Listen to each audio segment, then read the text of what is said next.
সম্মানিত আশিক রাসূলেরা, অতীতের আউলিয়া কিরামদের থেকে নবুয়তের যুগ সমাপ্তির পরে ওলি আল্লাহদের মাঝে সেই আলোটা বিচ্যুতি হচ্ছে।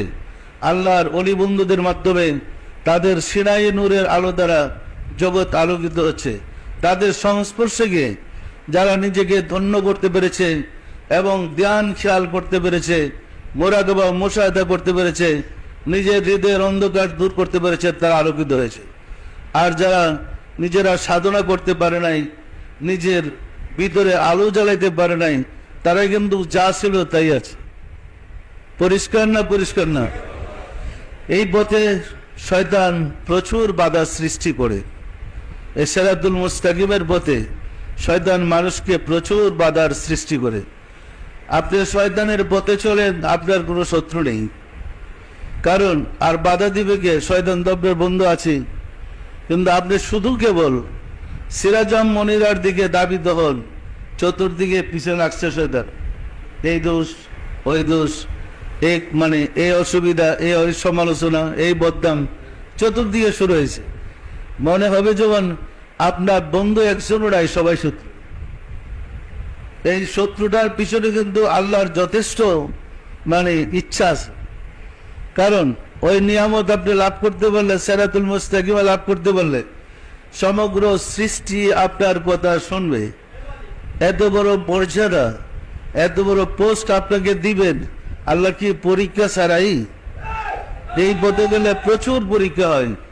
আমরা যখন আমার মুর্শিদ পিরানে পীর দস্তগীর সুলতানুল মাশায়েখ সুলতানিয়া মুজাদ্দাদিয়া তরিকার ইমাম শাহ চন্দ্রপুর হুজুরের দরবার শরীফে গিয়েছি, দেখেছি আমার সমপাঠী বন্ধুরা, আশেক ভাইরা যথেষ্ট হারাত, যথেষ্ট সুন্দর অবস্থায় অধিষ্ঠিত হয়েছিলেন।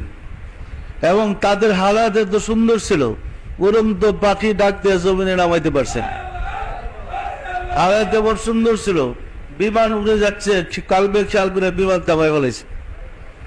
হালাত এত সুন্দর ছিল যে চলন্ত লঞ্চ, দুই পাও কেড়ে দেয়া, ওই যে এক পায়ের আরেক পাও রেগে গেলে, চলো লঞ্চ তুমি চলো তো, আর লঞ্চের দিন থেমে গেছে।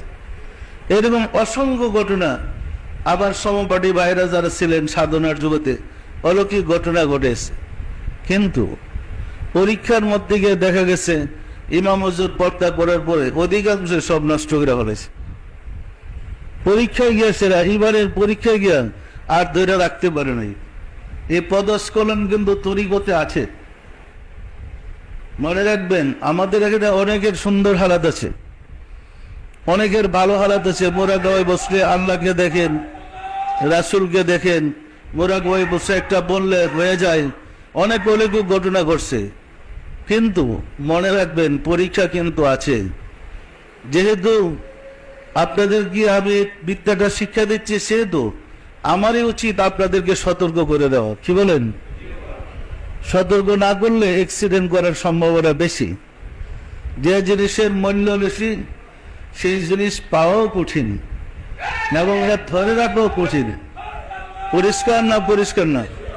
তো যাদের মাঝে এই হাল হয়েছে, সতর্ক থাকবেন কোনো অবস্থাতে যেন এই হালটা নষ্ট না হয়।